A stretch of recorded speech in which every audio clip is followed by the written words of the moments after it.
Father in heaven, we're grateful for this day to come together and celebrate the freedoms which we have in this country. We ask that you bless us as representatives that we listen to the needs of our people, all good planning and understanding of what our city can become, and to be considerate of the services and the quality of life that is here. We ask that you bless those who speak, those who are here with concerns and addressing the possible growth of our community, that we may all counsel together in a way which is respectful and also open to the best possible action, of course, for our city.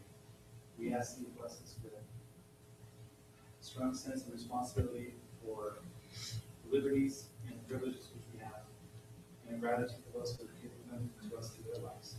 These things we pray for in the name of Jesus Christ. Amen. Thank you. Please stand. I pledge allegiance to the flag of the United States of America and to the republic for which it stands, one nation, under God, indivisible, with liberty and justice for all. Thank you, gentlemen. I need to excuse Councilwoman Granger tonight. She is out of town. I'll entertain a motion to approve our agenda for tonight. So moved. I have a motion. Do I have a second? Second. I have a motion and a second. Ward aye. Clough aye. Bellis and I. Turek, aye. Thank you. Item 2, announcements. Anything to announce at this time? Just a reminder, at the end of the month is our Cotton Day celebration. That's the 28th, 20, something like that, 26th or 28th. Item 3, declaration of abstentions and conflicts. Any to declare from the council? Okay, item 4, consent agenda. Item A, our board audit report, consideration to approve our board audit report. Ongoing. And item B, our final plat, consideration to approve the final plats for Cobblestone Phase 2, located approximately 515 West, 3800 South. Applicant Scott Woolsey, and the Crossroads at Stuckey Farms Phase 2, located approximately Stuckey Farms Parkway and Washington Fields Road. Applicant Carl Larson, and the Homesteads at Stuckey Farms Phase 2, located approximately Homestead Way and Stuckey Farms Parkway. Applicant Carl Larson. Mayor, I'll go ahead and make a motion that we approve the consent agenda as it's outlined. I'll second that. Motion and a second. Turek, aye. Bellis and I. Clough aye. Ward aye. Thank you. Those are approved. Item 5, preliminary plat. Consideration to approve a preliminary plat for Heritage Cove subdivision located approximately 1575 South and Karma Street. Applicant Sullivan Homes, LLC.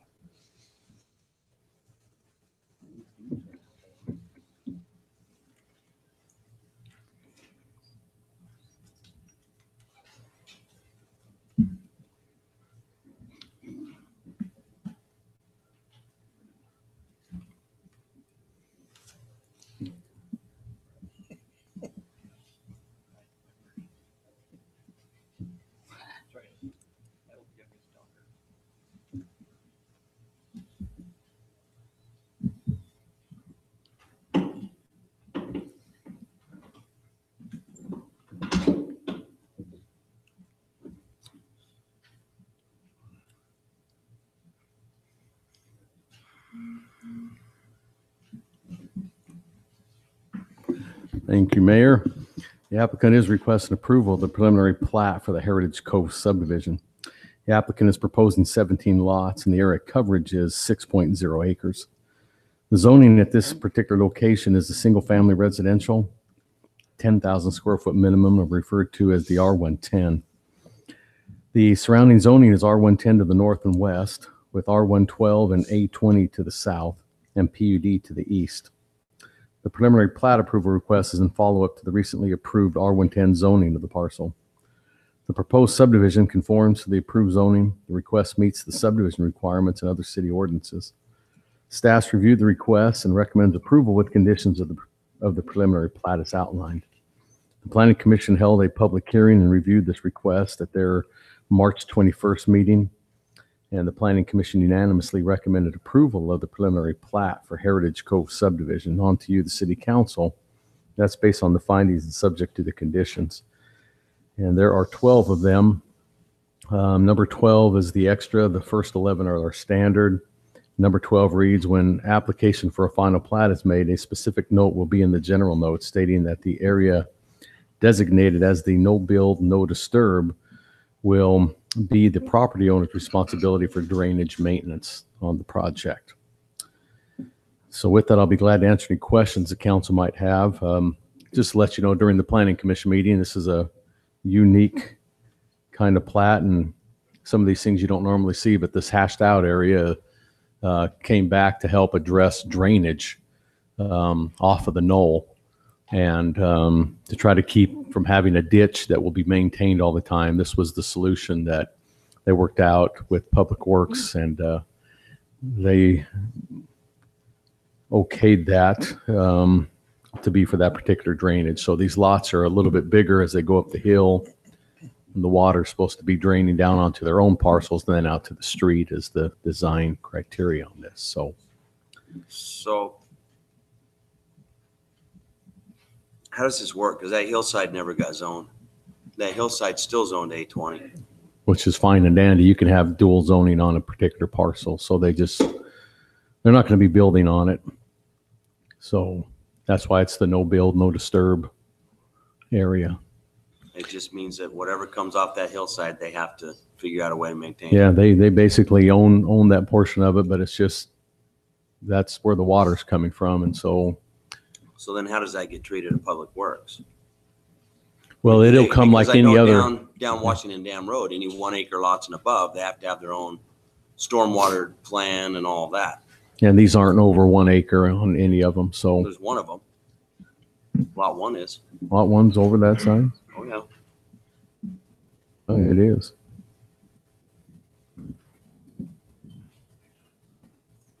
We actually met with the developer on this project and worked out this scenario. They're actually looking at piping it. This is very easy to figure out the drainage because of the hillside itself, and it's such a minimal drainage that will be coming down on it. And then the issue is collecting it, and how are we going to get a pipe because the grade of the land, getting that piping around it, and not having water going on to adjacent property owners. So we worked this out with them, figuring this is the best scenario involved to keep this as a no build area, open space area, and then it's not an issue. Okay, so we got 2 zones, no build, no disturb, open space, and then no build, no disturb, open space with Right. pedestrian. So even if it's somebody's lot, they understand that. Yeah, it'll be on the Somebody's plat. They hike all can't over. build it. They can't fence it. They can't. That'll be all part notes on the plat that they can't do. What is the benefit to the homeowner of extending that property that they can't do anything without making it such a large piece to them? One of the benefits of property owners is they'll know that they have that locked up. It's theirs. Nothing's going to happen behind them. Okay. Yeah, I actually think these will be lots that will be sell fairly easy just because of that. Thank you. Remind me, is there anything in the plan that says that they have to build the trail up to the summit and they had there, or is that just part of their? As part of this, no, but it'll come with the development that was talked about when they got their, I can't remember how we ended up, general plan or zone changing the other side, which was PUD. This will be part of their PUD amenity. Will come at that time. Even though the access is on this side? Yeah. Because, to put it simply, is that the knoll is going to be actually part of the development to the south. And they'll include that as part of their left open space, natural kind of amenity. This was talked about in the previous meetings at the end of last year, that it would be great to have this look out there. And then we just always knew that they would be bringing that on. And it should actually, in essence, be part of the PUD design.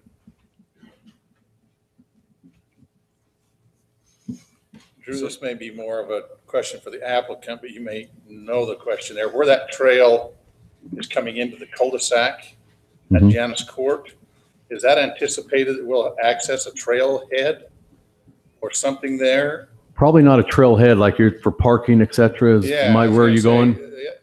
Because that's where I see us creating a problem, because we're bringing a trail to the cul-de-sac. Under the anticipation, we're gonna have people get on the cul-de-sac, on the trail, well, where are they gonna park to get on the trail if it isn't in front of all those homes? I guess that was my question, is if that space was left open and accessible for that reason, so. Well, I guess that brings up two, to answer a question, I'm going to probably throw two questions out or two answers to that. Is that on a public street, we're really not allowed to put in parking that would back directly onto the street. So that would cause a conflict against our own transportation plan, because that's the only way they could really do that in this particular case. They just have to basically, cut into the hill a bit, just have parking that was, straight in. But we really don't allow parking to back onto a city street. So that would be a cause of conflict there. Now to help maybe alleviate that, what I'd recommend maybe is have 10-foot sidewalks out on Janus Court and down Parma Street along lots number 1, 2, 3, 4, 5.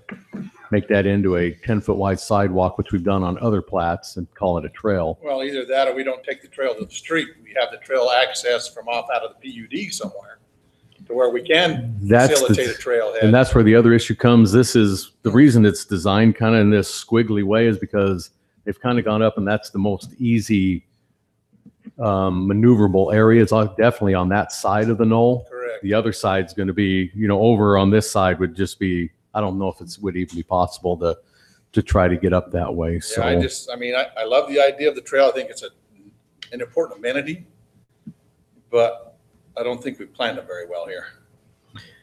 And the intention of the trail is to be open to the public, not just the community surrounding it? So it's becomes a public part of a park, basically, in a way, was the discussion that was had. Kind of a natural park on there. Be nice to find a way to make that work.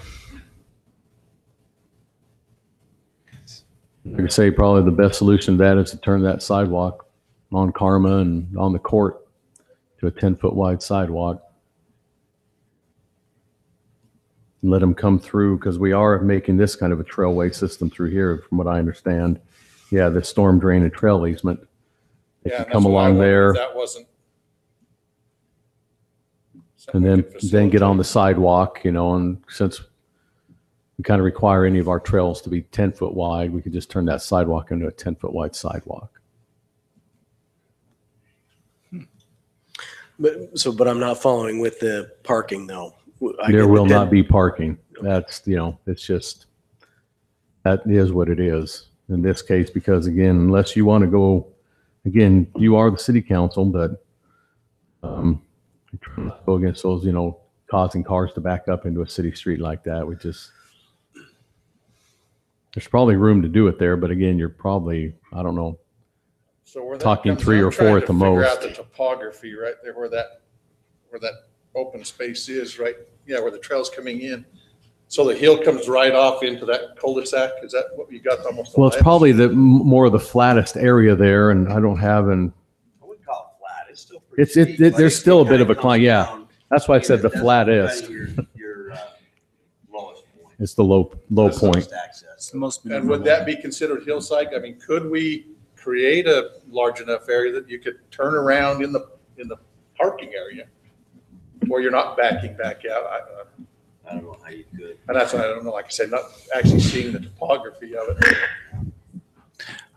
One of my biggest feelings on this is that I'm grateful that they kept that hillside rather than just leveling it. So I think I appreciate how the developers at least let that be a part of the community.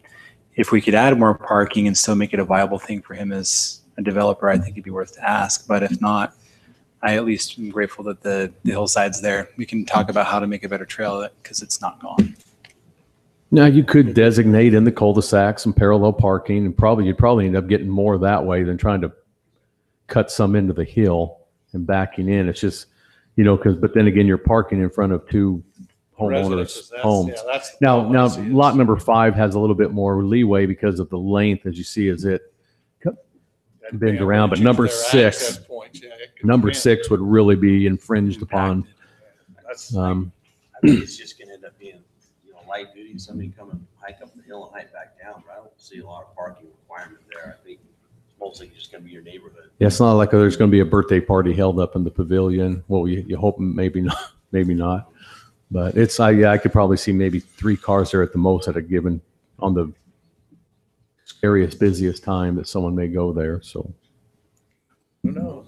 Catches on, becomes a red hill. Used to say there's only gonna be 3 cars parking on there too. Things change. Things change. Yeah. So the access easement between 16 and 17, the Yeah. access easement that runs into it's 15 foot, but we're requiring 20 foot.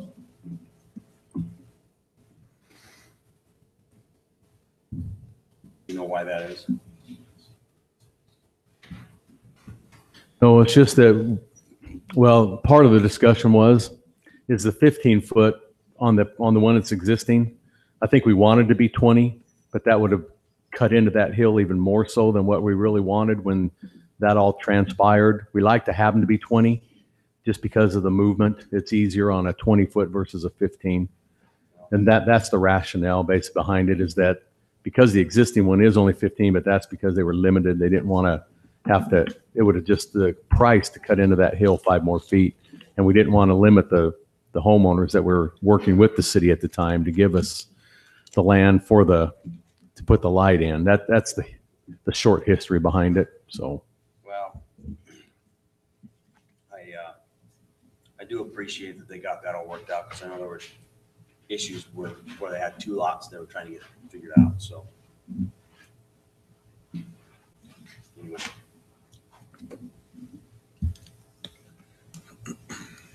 Any other discussion? Excuse me. Any discussion to the applicant? The applicant wants to get up to speed. Yeah, I wouldn't mind hearing their plans. Bob Herman with Bush and Gudgel. Appreciate you guys' time and consideration this evening. I think Drew did a great job covering it. We had the same discussion with the trailhead and trying to leave access. The intent is for it to be generally an amenity for everyone. Parking is tough, right? It's public right there, public right away. We did try to leave some space in there for the potential for some parking, but it just, with the ordinance the way that it is, not being able to have a parking lot back up into there, wasn't a whole lot of options. There's no room to, or is there room to expand? There Couple of is, stalls right into there or not? you could probably put 2 stalls in there. But then again, Drew's point, safety factor wise, you're backing in, there's very low traffic there. I mean, it's a very, unique situation. However, you would be backing into in there. There's, if you notice there, if you could zoom in just another click into that, you can see that property line's off the toe of the hill a little bit there. And so there is a little bit of room there that you probably could get 1 or 2 stalls in there, but it's very limited. And it would be in the public right of way. And so there's space there. I mean, it would be very minimal on our end as far as development goes to do something like that, but it's totally up to the city on that end. Can you point to where, Well, I just hate to see us cause a problem with those 2 homes right there, because if suddenly people want to start parking, and I'm either way, or maybe if we put a couple stalls there, may help alleviate a problem down the road. Because the first thing is people are going to always park as close as they can to the trail. Yeah, we want to walk the least. We're going for a hike, but we want to hike the least amount we can. Not too much. We want to hike, but not too much. Yeah, let's not do too If I have much this here. right, one thing we'd be considering in this is that instead of having a perfect circular thing to really skirt right next to the property lines and square that off and create Yeah, or some just parking. maybe create an access up into where you could, maybe we only get 2 or 3 Yeah, parking stalls there. that We're part, working on a section and on our road profile where we can have some stalls. I mean, we've done it down at Stookie Farms, but it's private roads down there that we've allowed. Right? We did it in Coral Canyon. And it may work fine if we have the sidewalks there and people can access. I just look at that and think, well, that's the first thing they're gonna do is gonna pull in that cul-de-sac and jump out and say, there's the trail, run up the hill. And all of a sudden, this guy's gonna say, hey, somebody's parked in my driveway. I can't get out. And they're on top of the hill up there. Sure. And then we got a problem on our Yeah. hands. So, And I guess if I may, I mean, one of our big concerns when people back out is because traffic's coming and going. We are in the end of a cul-de-sac. You're not going to have through traffic going there, anywhere. exactly. That's, So, I guess that was my thought, is if some way we could facilitate, because it's no different than backing out of your driveway into that situation. and that's the, same thing I was sitting there thinking, but then it just came to me, this is not a through traffic street. So the worries probably go down 70, 80% on I that. would think so. But cul-de-sacs are also notorious for where the kids gather to play. And then Right. we've just added, that's the other flip side of that. So, But they would be, your hikers would be backing out right next to where the homeowners would essentially be backing out. That's what that area is going to be used for. Well, Can you- if they park the right way, they pull and back into the stall. Yes, please. So where, Back in only. Back in only. Government at work. back in, hike out? Could you show me where you're thinking there's room on there to put the parking? Just up into the, it's very limited, but generally, I mean, you can see the toe of the slope is actually right here. Okay. There's space here. It's very limited, don't get me wrong. I mean. Not extensive. two parallel parking spots that just, so you- Then you lose your parallel parking on sidewalk a and- curve? I yeah. don't know.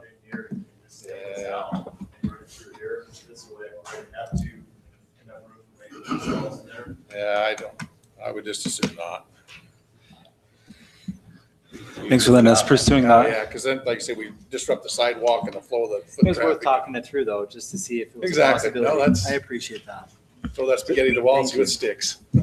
Would it give the applicant heartburn to agree to the trail as a condition of the? I hate to see it not come to fruition because something Well, I happens think on the the other side of the trails- hill. Or is the trails there and, The trail currently doesn't exist. It's open access. I mean, Right. if they want, it says to be brought in with that's true. the PD, that's all gonna be happening on the lower side. I mean, Right. And that's just this was just a depiction of our commitment that with the PD that we're doing it, we're showing it now. This is first. And then it's going to come. And we've been talking about it since day one that we brought in. It's been, you know what I mean? We've talked to everybody about it for over a year now. And that was always been the plan, and just utilizing this as an amenity. And we're just illustrating it here on the map this way.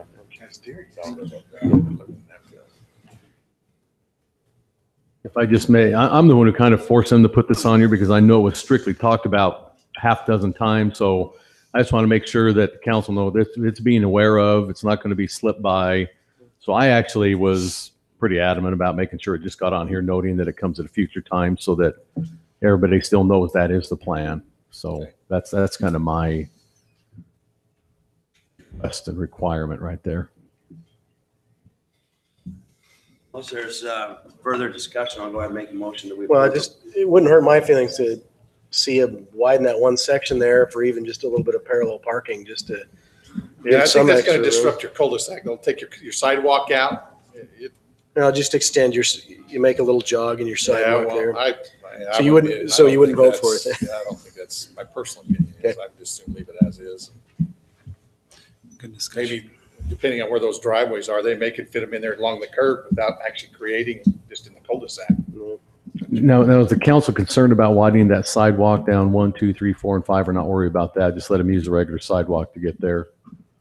That'd be my only other Regular sidewalk. point. Regular sidewalk's fine by me. Okay. Yeah. I just want to make sure so we don't, something happens, doesn't get through. So, The only other thing I was thinking is, well, this is not part of their development, but maybe talking and seeing if there's a better way of junctioning off of that existing, well, that proposed trail system to connect and just kind of go up and over the top. Well, that's, You know, we hiked it one You time hiked coming it, off this it's- bottom section. There may be, I'm wondering if there isn't some trail along that It no, doesn't work to go over. along that no disturb and bringing the trail along the toe of the hill or up at the edge. okay. But we can look at that in future. No, I appreciate it. It's been a good discussion. All right, council, I'm ready for I'll you. go back to Making a motion that we approve a preliminary plat for Heritage Cove subdivision located at approximately 1575 South and Karma Street. I have a motion. Do I have a second? Second. Motion and a second. Ward, aye. Clough, aye. Bellis and I. Turdick, aye. All right, that's approved. Move on to item 6, ordinances. Consideration of approving an ordinance granting zone change request Z-1803 to change the zoning designation for residential single-family 6,000 square foot lots, R16, to 1 and 2 family residential, R2. Request is located at 234 North, 200 East.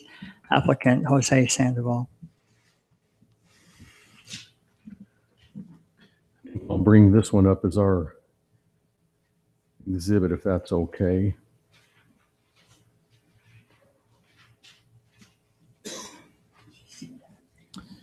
Now, the 2-week holdover period is now complete. The item is ready for the council action.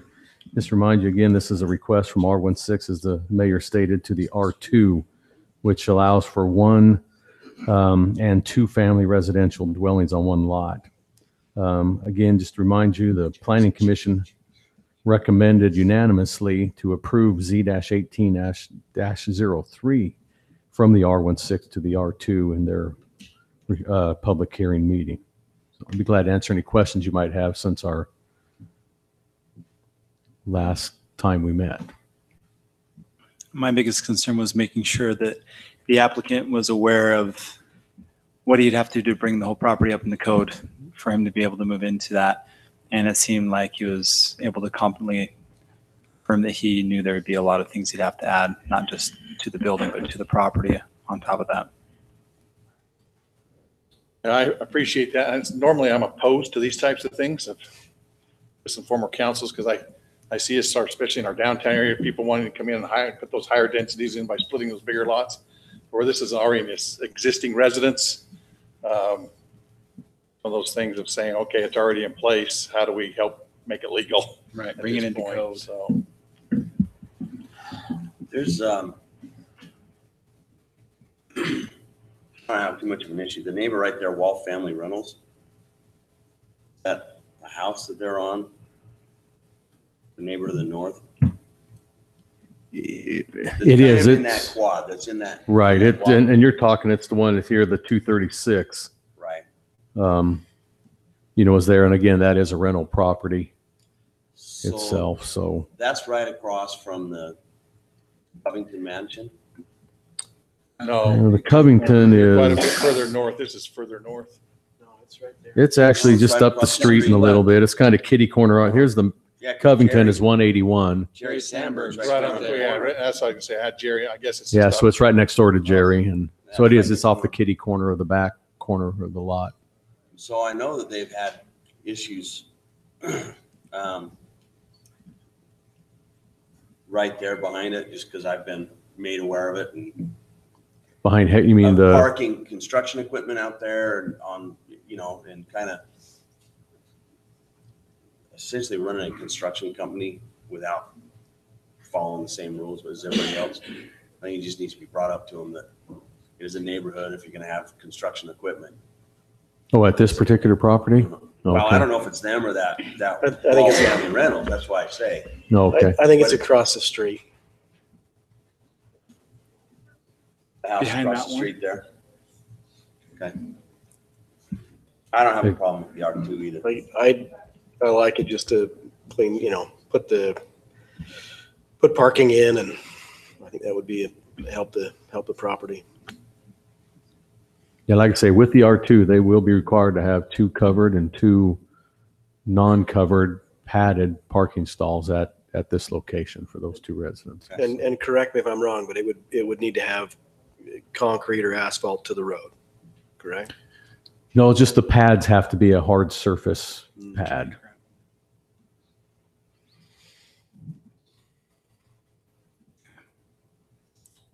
If there's no more discussion, Mayor, I'll go ahead and make a motion that we approve an ordinance granting a zone change request Z-1803 to change the zoning designation from residential single family, 6,000 square foot lots, R16, to 1 and 2 family, R2, located at 234 North, 200 East.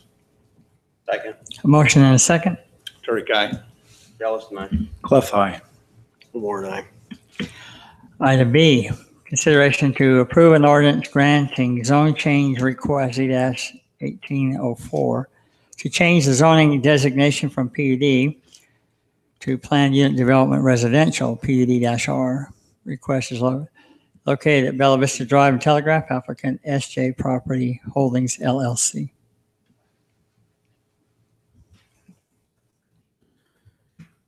Thank you, Mayor. Again, this item has had its completion of the 2-week holdover. It's ready for the council's action. Public hearing was held by the Planning Commission. And their recommendation to the city council was a unanimous recommendation of approval for Z-18-04 for the zone change request from the old PUD to the proposed new PUD residential. With requests for both multifamily and short-term rental development standards, noting specifically that the short-term vacation rental area be restricted to the east side of Bella Vista Drive and south of Bonnie Lane. And this was on to you, the city council. So they eliminated the vacation rental on all these single-family lots here on the west side. But their recommendation was to give them the vacation rental and basically the triplexes south of Bonnie Lane and east of Bella Vista Drive. And this is the exhibit that shows that extra parking, of course, that they were going to put Do I need to in. refresh mine then? There's a few of them. Yeah. Well, there's lots of different ones. I'm picking, there's a lot of exhibits. This is the one, let me see if I can. It's the one that's found right below the one we just looked at for that R2. If you can see it right there, it says, that's the one I just pulled up, and that's the most current one after the Planning Commission's recommendation right there. So one of my things is I took a couple hours to go and walk through that and talk to some people who are close to it. And just on the corner in the lower areas, we're seeing off of Bella Vista, and we head towards the existing development there. We're presenting the walking trail with an amenity area and all that. Right at that corner there, I was amazed to see how much water was still left over from that last storm. There is a significant amount of water that comes through that lot. And seeing if you go from that junctioning street there and down a little bit, right now, so much of that water just floods onto that area. And to help protect the existing homeowners, I walked the berm that's about 3.5 feet high that sometimes keeps water out, sometimes it doesn't, I've heard. And it was so saturated. Are we considering at the area where it connects close to LDS Church, creating some sort of a drainage system that parallels existing property owners that will come out and continue on the backside of the existing All the way to properties? 300 East? Yeah. I'm going to have the developer kind of answer that. I know they've been talking about that. Because Now, was the water that you were looking at, was that on the east or the west side of Bella Vista? This is on the west side of Bella Vista. West side. So right here where parcels. Yeah, right by that amenity at the very end of the street. So pull it Oh, up. down here? Yeah, right at Okay. that junction right there. It was amazing how much water was still left over, and it's almost been a week since that storm. And as I walked down the existing wall line and hearing every neighbor say, well, my wall got washed away and there's so much water coming down here, it floods everything out. I was unaware of how much water was coming through that area. So is there going to be some way in which we make sure that mitigates damage going away from this existing? Well, the short answer to all that with all of our development is that most time development takes care of drainage problems. Right. Because then it gets in pipes, streets are coming in, so everything, But they have to put thing a about plan that together. was interesting on me, then this is why it has that little exception, is that there won't be any development to the back side of this. Well, there may be on the hillside, but I doubt it with our hillside ordinances. How are we going to mitigate all the water that's coming off of his property going down to the backside of existing homeowners? I'm going to invite the applicant up to address that because I'm sure they've already had a pre-plan put together. And I'm It's not just sure I where haven't the seen water, it. if the water's coming from the east to the west, that this will indeed help that. If it's coming directly from the south down the hill right there, then I'll let them kind of address that. So Okay. is there any other questions from you though right now, or? We can wait. Okay. It's all right. James Jessup, I represent the developer. Okay. we've talked a lot with Lester and Public Works on that drainage. It does just, they've made a berm there to, like you say, that hopefully holds back the water. Right. When we run that pipeline through there, there's going to be boxes down the pipe, down the trail that it drops into that lower pipe. Lester has plans of, so the water hits that hill and then runs down, and then we'll have to address while putting that trail in there, drop boxes to drain that into. So the once those pipe. get into your pipe area, so he's got it pulled up right now. Yes. You're right on the junction, right on the corner there, and the trailhead, the little amenity area, kind of moves over, kind of in an L shape. Yeah, right in here is the amenity area. So right at that juncture, all the water from that lot continues down the existing property owners that are there right now. Right now, it's just an open ditch. I know it's an open It's ditch, just- yeah. and when I walk through it, I mean it's significant amount of water goes Yeah. through that. Well, you'll pipe all that, correct? Right. That's It's what I wanted to actually know. part of the city master plan.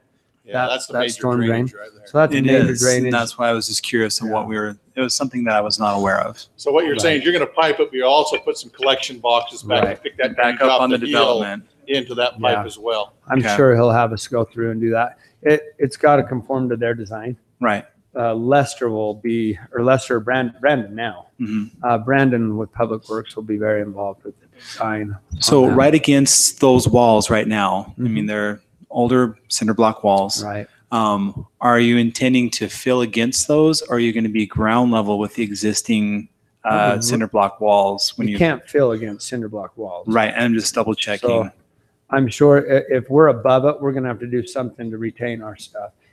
We'd rather be at the ground level, but that's all in design. So Okay. as long as it flows right and it conforms to Lester's design or Brandon's Public Works Right. design, that's what we need to do. Okay. It is a big pipe though. I think it's like a 48 or it's a huge pipe. I could see it needing that. I was blown away with how much water Yeah. comes off of that area. Plus, a lot of water comes off the road of Bella Vista Drive that's going to be going into that too. So, Well, That and was- there's all kinds of storm drain issues, but all of Bella Vista's drainage right now just goes in the dirt underneath Bonnie Lane. It would no way conform to standards right now. right. And with this just being a new thing that I was unaware of, I Yeah. appreciate you guys addressing that. Thank you very much. Yep. James, what's the status of 1100 East? As far as what? As The far as design agreements, agreements. there's nothing signed from any party. We do know that we've got to do it as far as when traffic count or when the city requires us to do it. Right now, it's falling on us and Dean, the owner of the rest of Bella Vista. Is it Dean Bodden? I think it's Dean Bodden. So in order for him to get his upper piece, I think he's required as well to do that. So it's Well, going to be an Dean agreement. Rodden's not Sunbird Development, right? As far as the piece in the back, it sounds like that he won't be able to participate in that at this point unless he comes forward with something else. I don't know.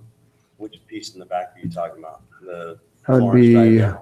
yeah, the 55 and older community. Oh, Ridge Point, okay. There you go. I'm like, who is this voice in the back? Snapping like facts off. It's my conscience back there. She's a good conscience. No, as far as I know, there really isn't any official agreement. We just know we have to do it, whether it's with Dean or ourselves, for the time that the city is going to require us to do that. We are asking the city to work with us on turn lanes, drainage ditches, 1100 East. There's a lot of infrastructure to getting this in, so we'd like to phase it at the same time as phasing the subdivision. Drew, can you back out and put that property boundary back up that you had? While he's doing that, I got a quick question for you. On your elevations, Mhm. You've got 5 different materials shown. Are those all Hardy product or those vinyl product or what? You're going to question me on the housing. Part of No, the application. no, I know. The reason why I ask is because final product doesn't hold up. No. So if it's a hardy product, I think that, Randy, you've been a little It'd bit hold more up. involved with the actual elevations with Steve, haven't you?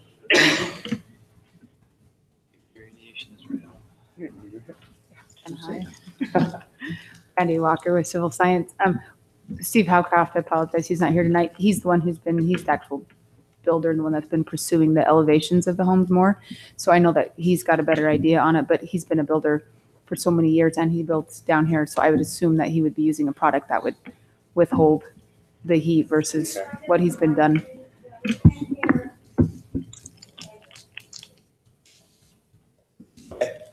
Thank you.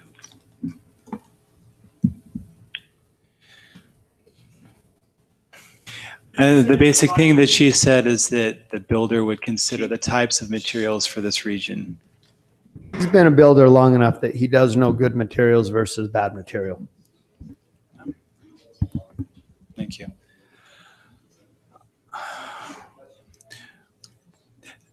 I guess Any I other do. questions for There James? is one other question is, this phase, this is your initial phase in developing this as you've proposed. Would it happen all simultaneously? Is there any direction of where you would start first? Would you start with one over the other? Is that knowledgeable right now? Do I know that? I think the first phase that makes the most sense to start is the part south of Bella Vista, I guess, next to Horizons West. Okay.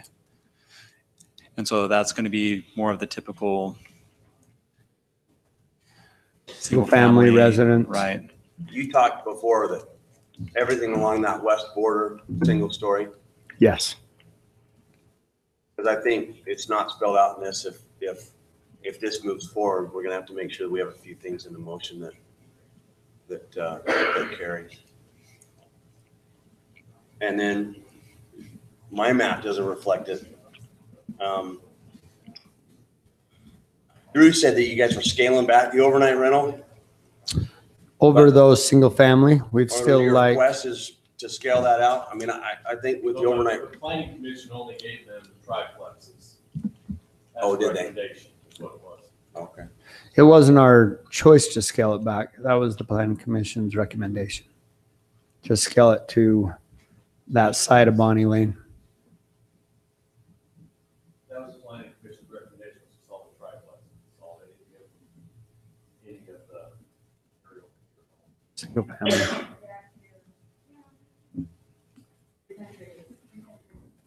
Yeah, see, my heartache, I'm having a hard time with the overnight rentals in general. Can you tell me why? Because it's surrounded by retirement communities, north, south, east, and west. Because it changes the nature of the community. The other- Actually, 300 feet away from Bella Vista, you've got trailer storage on the other side. And you've got single family to that side.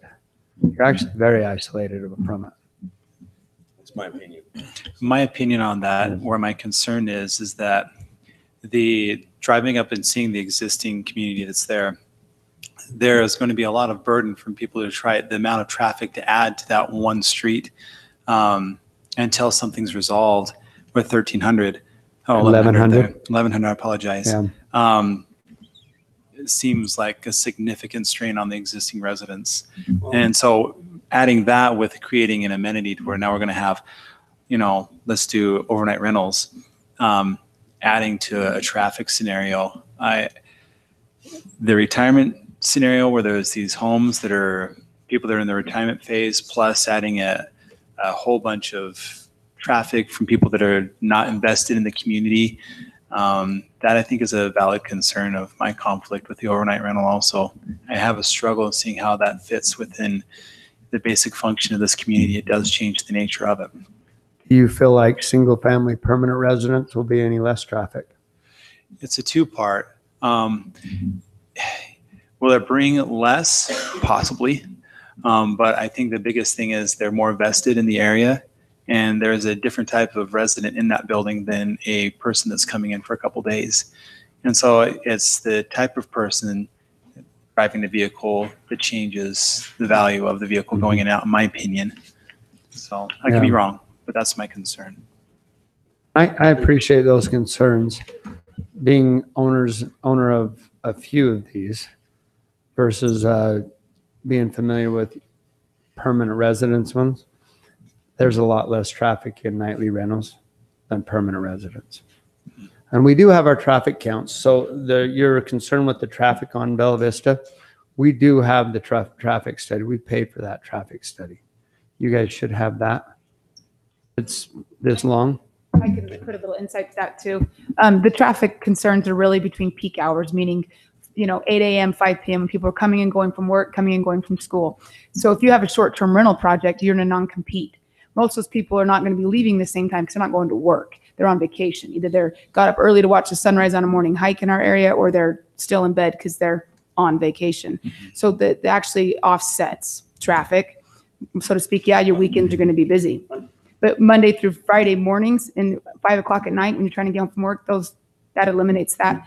And also the other thing too is, this is the bitter nature of it all, rooftops demand traffic improvements, meaning if you only put a few rooftops in here, the need for the light is never going to trigger. There's not enough rooftops to demand the light. So there's kind of that happy median where, like less impact, less traffic, but the more impact you get, now you've got a light, now you got a signal intersection, now you've got a, turning lane, because it's put on the developer to do those improvements per rooftops brought in. So there's, I guess, two ways to look at that. I know the city's studying 1100 East. A lot of the reason James was talking about it's not completely resolved, it's just based on rooftops. There's not enough rooftops that 1100 East demand changes. My problem with 1100 East, or my problem with approving this without 1100 East being in place is we haven't done it in the past. So Warner Gateway, right?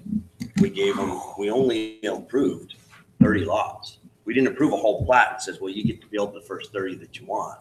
We approved 30 lots. And so I'm fine approving 30 doors.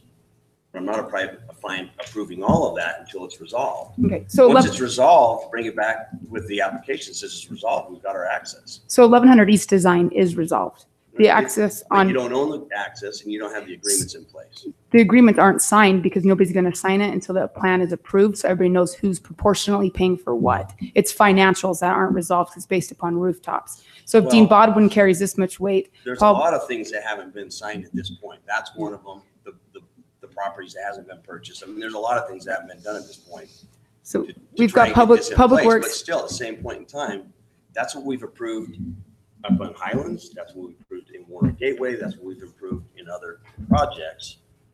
Difficulty I have is deviating from that and then having them saying, well, hey, what the heck? You held me to it. I mean, we just heard from Ray, what's his name? The one down at Warner Gateway a couple weeks ago, and he's fit to be tied. BLM and the other one. And we held him to it.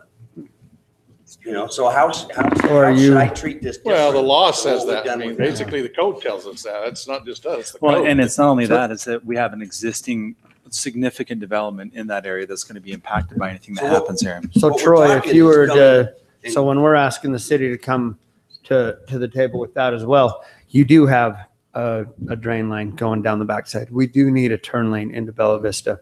If 1100 is the trigger point, the crucial point to you, we're asking you to hold those back. Public Works and the city would like to see all of it happen at once.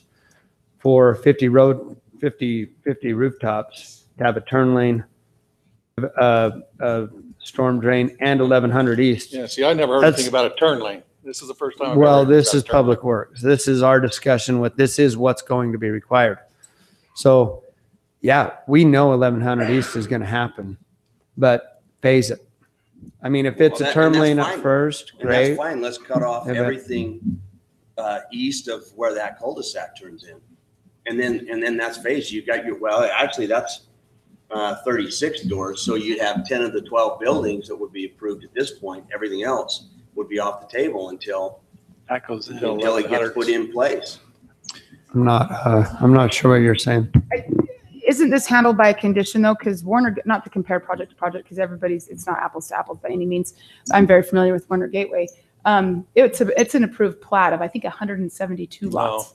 The preliminary Oh, plat is the vested. preliminary may have done. Yes, correct. So what we're asking for tonight is vesting. That gives us the confidence to say, okay, now we can go ink a financial deal. If you're saying just approve this, Dean Bodwin's phase 4 right now on Bella Vista can't proceed without a secondary access. In order for him to get a secondary access, he's got to come through the design that we're showing. So it's a joint venture between two developers to guarantee that either one of them at this point can move forward.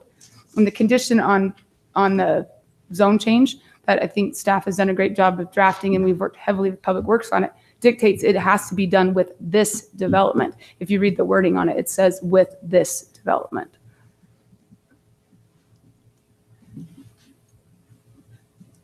Okay. Anything else?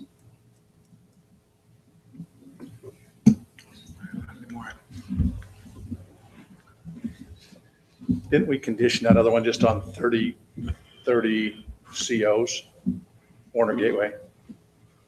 Not to Martin. Permitted, I Well, think we just permitted 30 you permitted. know, that I'm was, trying to remember that how was we did that. right before I came on, so it was. Drew, do you remember how we did that? Was that how that was? Yeah, done? we just said that a secondary access will be provided. You know, there will only be 30 lots recorded. We said we'll only allow you to record 30 lots until a secondary access is provided. That's what it was. And that's kind of what we would probably want to do when you see the preliminary plat.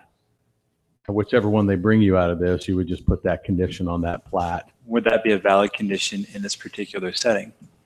Well, in this one, we already have, like I say, that's one of the conditions of the PUD approval was a condition number. Go to my report, condition 10 just says 1100 East is shown will need to be constructed as part of the development. But when they bring the preliminary plat, you can give them the preliminary plat for everything, but then you put a note on the preliminary plat. It says only 30 will until 1100 East is in. And that's how we would. They'd probably rather modify that, say that it needs to be constructed and completed before the 31st door east of. And that would be Right. fine. I hate trying to put doors on a zone change, but you can do it. I'm just trying to be consistent. With Oh, what's yeah. been done in the past. No, I mean, yeah, it's been- and it will be on, you know, when you do the preliminary plat, it'll be very consistent. Because that gives them the vesting on the plat, but they can only record 30 of those until. So. And you can state it in both places. I feel it's stronger on the preliminary plat saying specifically, we're approving your preliminary plat, but only 30 of these will be recorded until, and you could be very specific on We'll 1100 East. you know, That's right. Having it overstated doesn't hurt anything. Oh, it doesn't hurt at all. I think it's a very significant binding thing moving forward. Yeah, I'd like to see that. Redundancy doesn't scare me too much on things like this. I know there's been a lot of talk about, you know, a lot of emails saying, hey, you know, they don't have sidewalks and whatnot. And I feel for everybody that sent emails and said that. My difficulty in that one is Horizons West, Cherokee Springs, Winter Haven, Bridgepoint, none of them have sidewalks. And so I have a hard time saying, well, we're going to require these guys to put sidewalks in when the 4 of the 5 neighborhoods surrounding it don't have them. You know, so I have a hard time requiring that. We've discussed that. Yeah, but at the same It will time, be. we've looked at properties like that and wished that we had done better because of the way that they're aging in our community.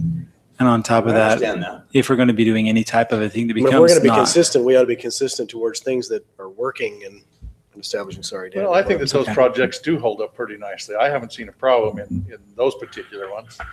one thing that I'd like to validate if we're going to move into a PUD area that's going to shift from pure residential to in a sense, taxable area, or not taxable, forgive me, with these residential overnight overlay sort of thing, do those things, since they're a nightly charge service similar to a hotel, just house at a time, do we have to worry about any type of ADA requirements for that particular area where there will be overnight rentals? Is that something that, because the other areas, no, they're purely residential, and I agree with Councilman Well- Belliston, it's perfectly fine to go on Yeah. without.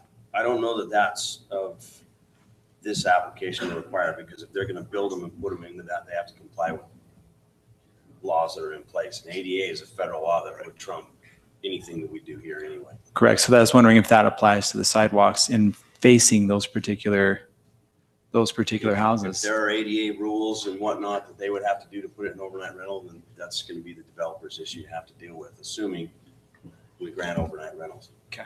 Thank you.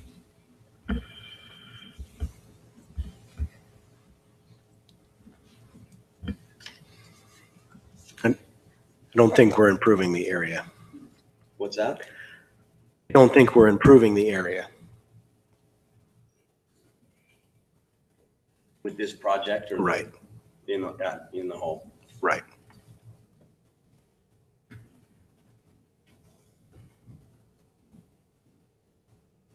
You ready for a motion, Mayor? To make a motion that we deny the request to zone change Z-18-4 to change the zoning designation from a PUD, planned unit development residential, to PUD-R. The requester is located at Bella Vista Drive and Telegraph, and the applicant is SJ Property Holdings LLC. Yeah, can you state Whenever we recommend denial, we want to have a statement of why, one or two, or as many as you want, but findings that are on that of why you want to do it. So, Why I think our density is too high, or I think the short-term rentals are too high. I don't believe that the project will stand up to time, and I don't think it will add to our city.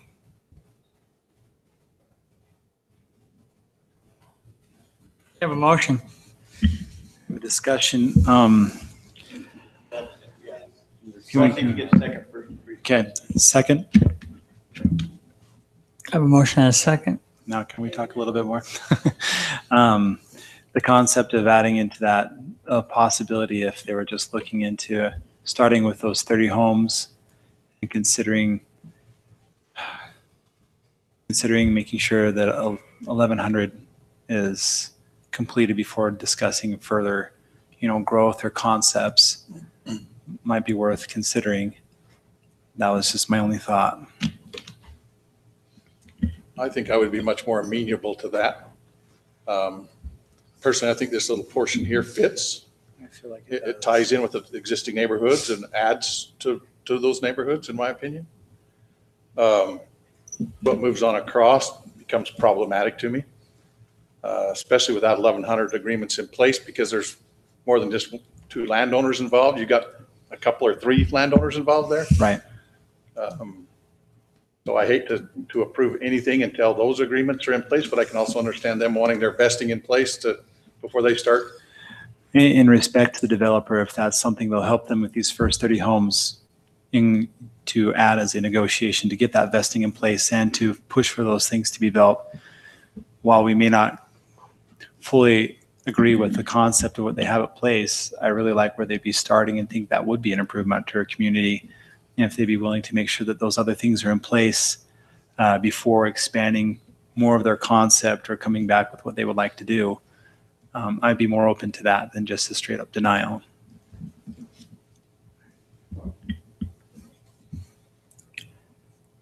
I'm ready for votes. Turek, nay. Belliston, nay. Clough, nay. Ward, aye. I'll entertain another motion. Well, I can make one, but I got a list of things to add in it. I'll go ahead and make a motion that we approve the project with certain conditions. One is that any sidings of hardy type siding, I don't want any vinyl in it. Down the west side of the development, west of Bella Vista Drive, that all those homes are 1-story. That every home in the project's 2-car garage, 2-car parking in front of it.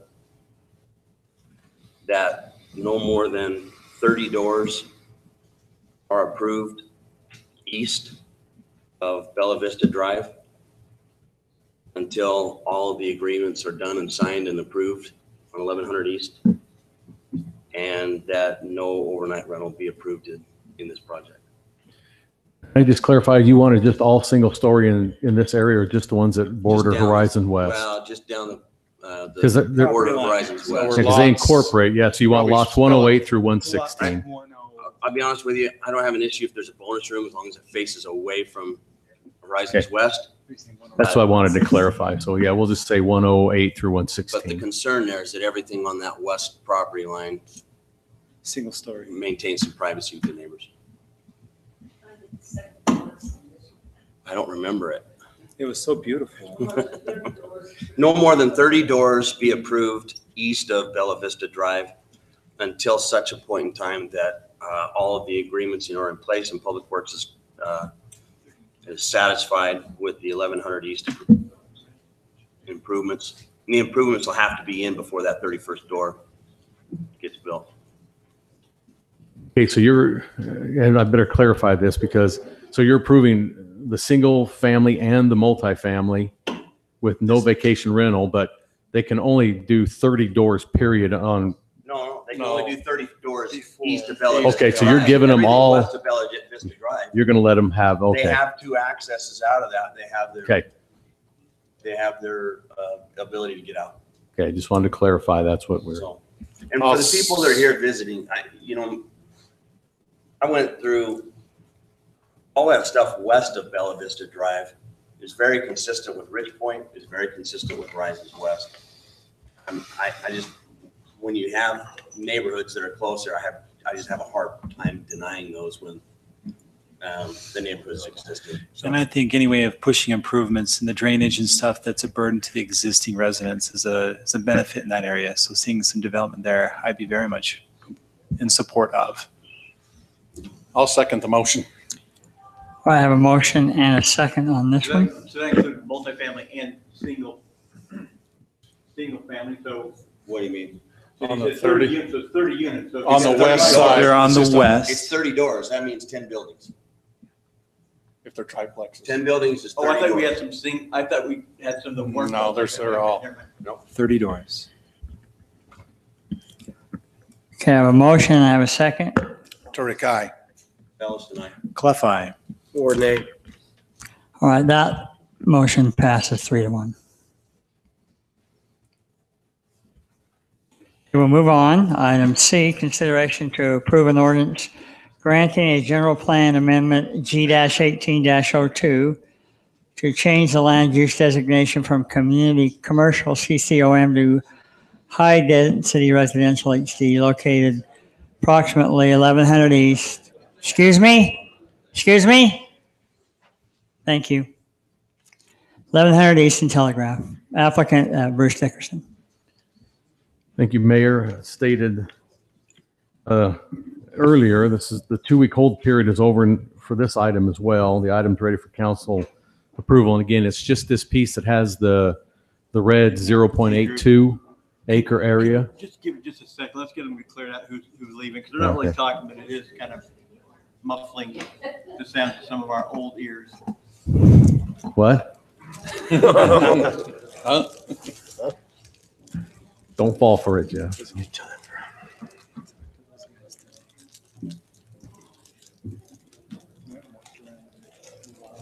Yeah, Mike's gonna go push people on the thing. He's not representing the city when he does that. He's just trying to get to the restroom. Well, again, I'll just kind of, Hey, Drew, while they're doing that, let them know that whenever they do bring that in preliminary, it's going to be interesting. We're going to make sure everything's on at that point, because I do think that their applications lacks a lot of information. yeah. Okay, as stated, we are a request from the community commercial to the high-density residential for the possibility of a development for a residential housing project here. The Planning Commission reviewed this on their March 7th meeting. By a vote of 3-2, recommended approval of the general plan amendment G-18-01 onto you, the City Council.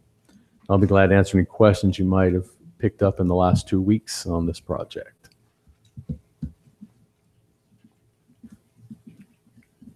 Any questions for Drew? Question for me is whether or not we want to get rid of any commercial and go That's- to residential. That's my, I got on that soapbox 2 weeks ago, and I'll climb back on again, is we only have such a limited resource out there. I would encourage you to keep what resource we have. The difficulty on that one, let me pull it up. I just want to get some.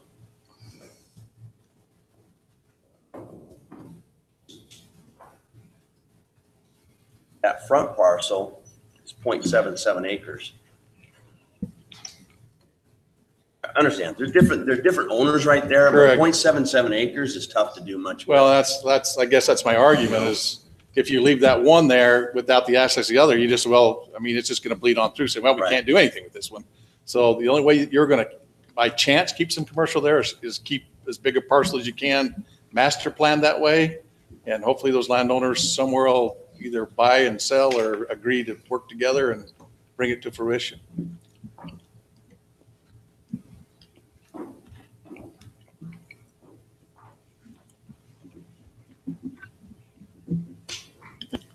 That's going to become one of your major intersections there. We know with what's happening up 1100. I just see that being as a prime commercial spot someday for. So I just hate to see it disappear because they're, like I said, we are And with a limited resource. high density, what's the maximum occupant, how many? I think they discussed 16. 12 units It's- right there. No, but what's the maximum that they could do? Per with the that? general plan, it's 13 to 16 dwelling units per acre, so the max would be 16. Wow. But you wouldn't get, 0.28, I'm saying 0.8 per acre, so at 12, yeah. I've 12 done is the math. max that It's they could get in it's there 12 to get it all units would done. be the most that they could put on there, but that is what the max would be in this case.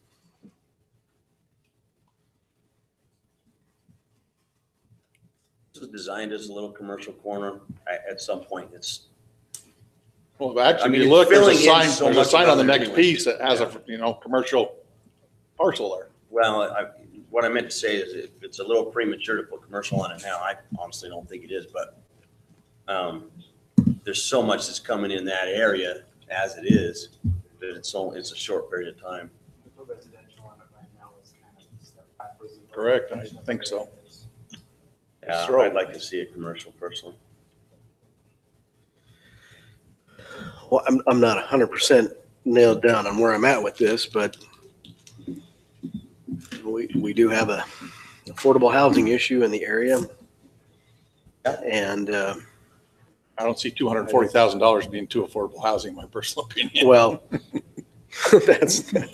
but virtually anything we can approve and build without subsidy isn't going to fit that either. But there's a state group of people looking at us, but we still have residents who are needing to find places to live. And I don't, it wouldn't give me too much heartburn to have it there based on what's surrounding it. Well, see, my concern is a two-part to that. I still struggle with the lack of this resource of commercial in the right places and seeing how the development is pushing change to there. Doesn't make me want to put a lot of residential. And if this is the most affordable housing, considering all the amount of traffic and stuff that would be in there, and these would be first-time families or young families trying to mitigate little kids all around that stuff. And I know there's already some residential around there, but it is further away. The other's almost contained within itself, where this is Exactly. fronting right It's your off to the 1100. side, and I, as a father of 6 kids, I have a little bit of a bias of what kids think and don't think about when they're out in places like that. You're absolutely right. Some good points. So there was just some of the thoughts on my part.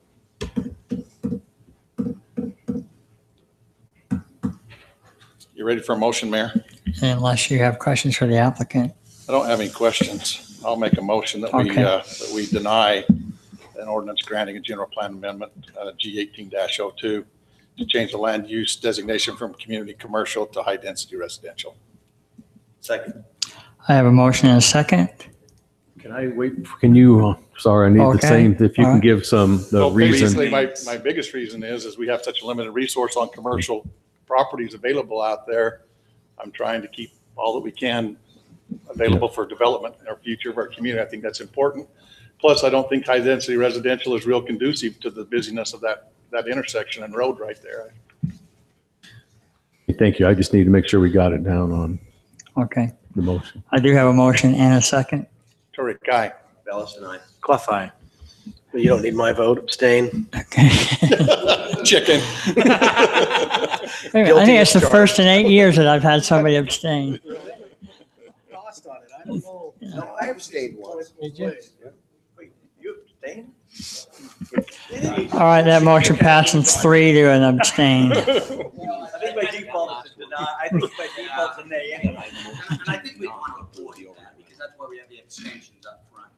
You know, those are usually a representation of conflict. So Ward nay. there you go. So at that point is when we put any type of abstention at the beginning. So I said that we not things like that. It's not necessarily because I don't feel like voting. I think that was a trick shot. Uh-huh. But that's not why we. That's not why we do that. We're learning. Thank you so much for helping us on Item this. 7, agreement. Mayor, can I just get this cleared up real quick?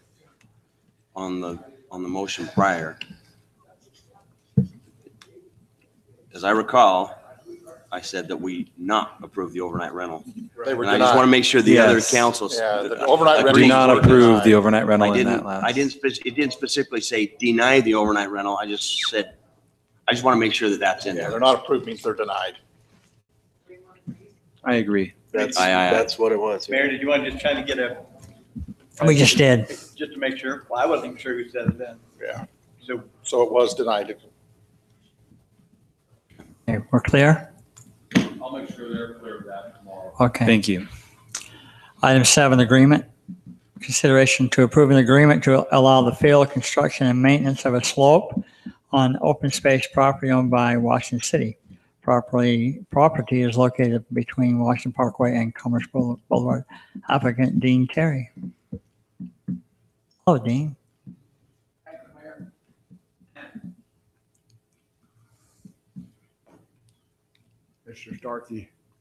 Mr. Starkey, I'm glad you're here. Mr. Terry, yes. I made a trade with Sitla on property, and do we have a map of that property? Probably need to show that, those of you that are not aware of what we're doing. My name is Dean Terry, for the record. You know what, I represent Dean T. Terry Investments.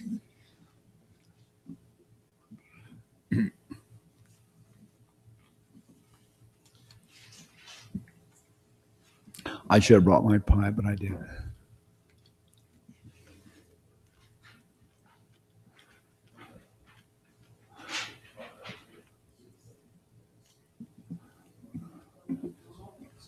Oh, this is what I wanted. Thank you. I was going to say, I thought. This right here, this, if you can see this here. There we go, we're on the screen now. We got on the screen now. I don't Oh, mind yeah. you pointing your Thanks, thank paper you. still, Right. but that's I fine. don't see very good, Yeah. to say the least. That above there, I trade with Sitla, and I have agreement with them, which is prior to them deeding the property to Washington City, to come down 140 feet across, the full length across, even further over, to do a slope easement and to landscape it, to blend into our project. And so what we'd like to do is just bring it on down and on to the turn and pick it up and fill in that ravine and address that up where it'll make the whole project tie in and look really nice for us and for the city. And we'll do it at our expense, and we've had an agreement Mr. Starkey has made, and we have no, So that, Dean, that's all owned by Utah State. You have the agreement in place? beg your pardon? Do you have the agreement in place? It's all owned by Utah State. No, it's owned by the city of Washington now. They deeded to Washington City. According to the GIS, it's Utah State, so. Yeah, I looked that up, I researched it out. It has been recorded. It is owned by the city It was deeded over to us by Sitla with deed restrictions on it that it could never be developed, that was to remain in an open space condition. But, so anyway, we have the agreement with Sitla, and Sitla's come in and said that they're not objecting to this. In fact, they think it'd look nice too. Am I right or wrong? They have indicated As it. far as They've seen the plan. erosion control, that type of stuff, what's your plan there, Dean? How do we keep it from suddenly with the rains becoming ravines? It's going to tie in with our whole project there. So will it be rock, all solid, like decorative rock Rock. type stuff? Okay. Yes, thank you. Be filled in, then put in with rock. Okay. But they're going to be filled in enough so that the rock will not have the slope we'll even have it down around, but it'll tie in with the whole project, Okay. which is very But you're gonna important. have to make sure that you take your drainage on top and it doesn't go over that wall. It's Everything's go gonna- forward and out to the street or out to the west. Everything's going to drain to the north. Drew, And my understanding, Dean, also was, just so that the council understands, is that rock, we're talking about decorative rock and other things, but it actually is made to more like the natural. It's going to be put together like the natural landscape, not a rock. Where our whole project, Well, but like, Mr. Roger Carter, is earth tones, rock. We want to blend in. We don't want it to, these tracks, we're going to do a lot of expense for the fill and for all of it to make it look very decorative and very blend in and deal with our whole project. if I can ask, sorry, if I can ask one thing is, I hear a lot how this is going to tie into the existing project and everything. Can we see this from an existing, how it looks in our city right now? Drew, if you could pull that up so I can see how this plan connects to what's already in our city. I want to see another image in connection with this to see how this ties into your project. Just to see this a little bit from a different point of view, if we can get an aerial view of what's going on. While he's pulling that up, there's an 8-foot retaining wall at the bottom of a 30-foot slope. So who's engineered that? Okay. The retaining wall comes around the front. As it ties up there, it doesn't need a retaining wall.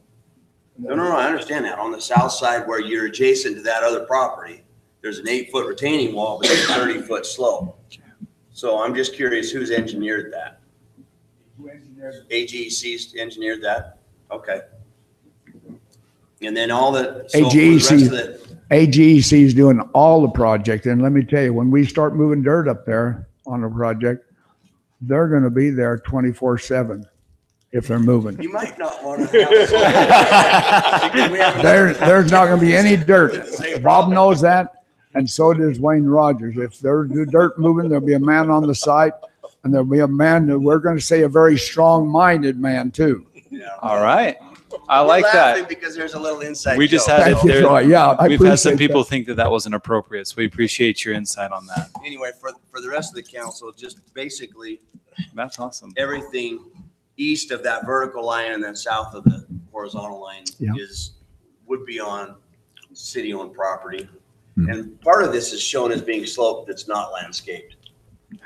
Yeah, it's a win-win thing. Anything that moves on a slope will be landscaped and Right. covered and whatnot. So, Drew, if you go back to that. It's very important to our project. This is why we're asking to do this, to tie I it in. understand, but even though this shows right through here that Right. that's not landscaped, it will be landscaped, correct?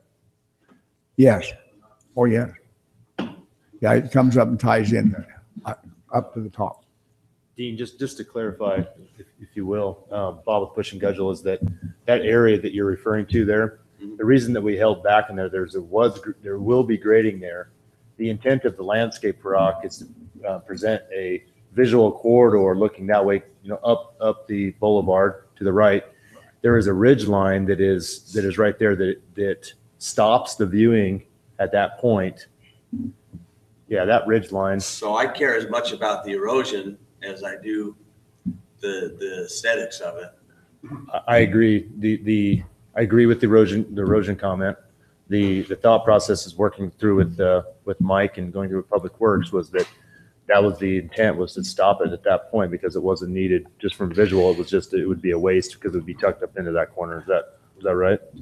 And so that's why it was held back. So One of my additional parts erosion with- control. Even if it's a rock or a stone that's used, that's basic and cheap, and a mat that's put down to help keep that erosion, what you're asking for is to essentially extend your lot out to your property line and use the city for the retention, where typically we make sure that everybody retains their property on their own side, right? So if you want to retain on the city side, my attitude is make sure you cover it with something so it doesn't erode out. Right, and just to clarify, the thought there is that the landscape rock and the decorative rock, as it's illustrated there with the colors and the earth tones, that portion stops there. The erosion control is still taking place and the grading is, but that earth tone, very cosmetic rock that's, if we've gone through in great detail with the city and looking at that aspect, that stops there. So I guess what I'm saying is I totally agree with what you're saying, and that the erosion control will continue up into that slope. It's just not the same as what's right there because you can't see it. I am, you know, It's not, again, I understand what you're saying, but it's not just the aesthetics, it's the erosion of it, and as we're talking, it's also the weeds and all of that stuff too. So somebody's gonna see it, whether it's the lot there to the west or the lot there to the north. It's still gonna be visible by somebody. I guess one of my things to add to It's this. not a big area. Let me say Right. something about the weeds right here. We've got an agreement. We're going to maintain it with Mr. Stark. He's got agreement here, which is even over and above. I'm not sure what the question is about the future maintenance of it, because they have to maintain it for perpetuity. They or any landowners that take over. So- One of my- What? The area of encroachment? Yeah, everything. They're using it for city, absolutely. The other thing They have to is, take care of it all. I'm a big fan of weeds, some of the native stuff. If any way we can keep some of anything native with all this landscaping, as long as we've covered the concept of any type of mitigation of flooding, erosion, and so forth, if we can keep some of our original dirt before we throw rock over the top of it, we have all sorts of concepts that benefit the environment by leaving some open space and keeping some identity of these places. And I like how this goes from landscaping into what's there, because that's stuff you can't bring back. I like the identity. I like having space for things that already live here at a biological level too. And so if there's ways that we can keep native areas open without having to cover it with rock, because as though you cover it with rock to solve one problem, we increase the heat capacity of the area, we decrease the biodiversity, we decrease the opportunity for native species to thrive. We also decrease the opportunities for things to migrate from one part to the other. Yeah, one day we might just kill everything off, but until then, kind of a Lorax-X approach to this, speaking for the weeds ain't a bad thing. I appreciate keeping some open spaces with these nice, well-maintained landscaped areas. I think it's beneficial to our community to find ways where we can merge that, as long as they don't pose any form of a drainage issue, and they don't create a erosion issue. I like keeping our native stuff as much as we can in our developments. We're creating lots of lizard habitat. So just to give you a little bit Propagating of, lizard habitat. a little bit of background, I've been heavily involved with this with Mr. Terry. I've been out on site numerous times. I've been out on site with Wayne Rogers from AGC. I've been out there with Councilman Belliston.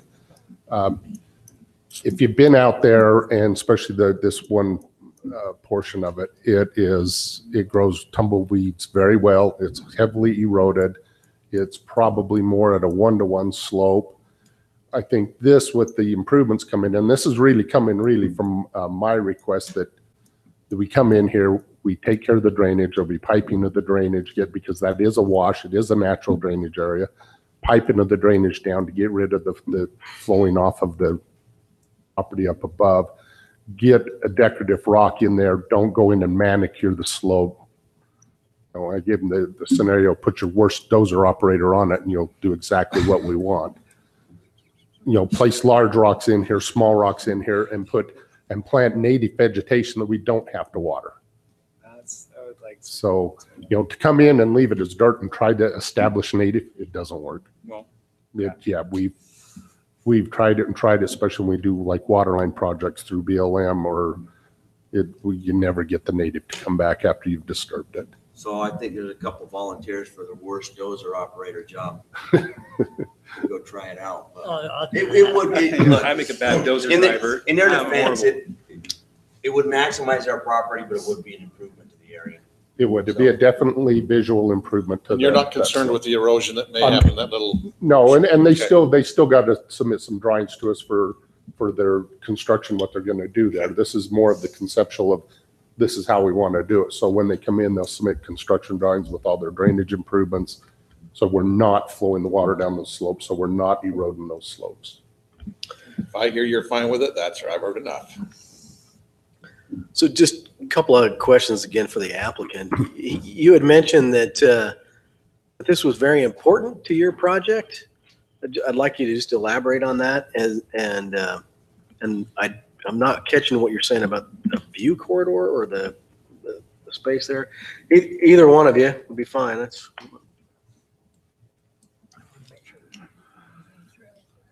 Well, first of all, this is what we made the trade with Sitla. That's why we had that right of way coming clear across 140 feet across it. It comes out. Actually, what we're doing with the city, picking up in that 140 feet is very little, but it does tie in with the other. And that's the thing, instead of leaving between that and where we pick up down at the corner there, a void that is sightly. And I think that's what Mr. Shaw brought out, that putting this in and the way it's being done, and the way it's been designed and the way we're going to do it and maintain it, which Mr. Starkey brought out, we're maintaining it forever. That's a long time. Am I right? It's a long Ever time. taken a long time? Yeah. No, doesn't it? The way Long time. my son that's a lawyer, the way Doug and I read it, it's forever. But we felt like it was fine. But it's not much difference than what my agreement with the Sitla was. It was just about the same thing. We want it to be good. I think that's when he says it's important to his Yeah. project, as he's saying it.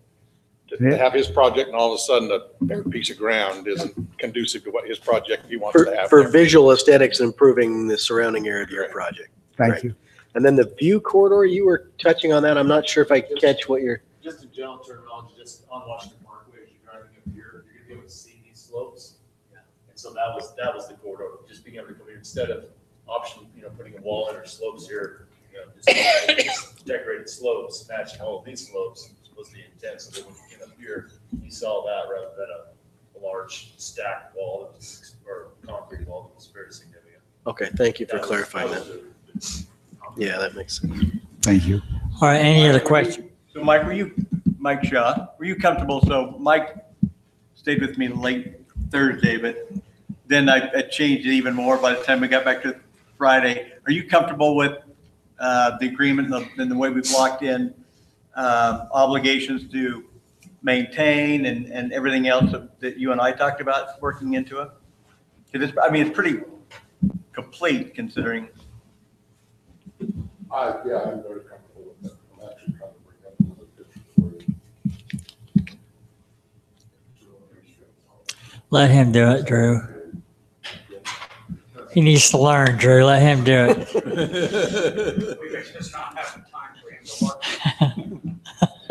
Somebody smarter with computers.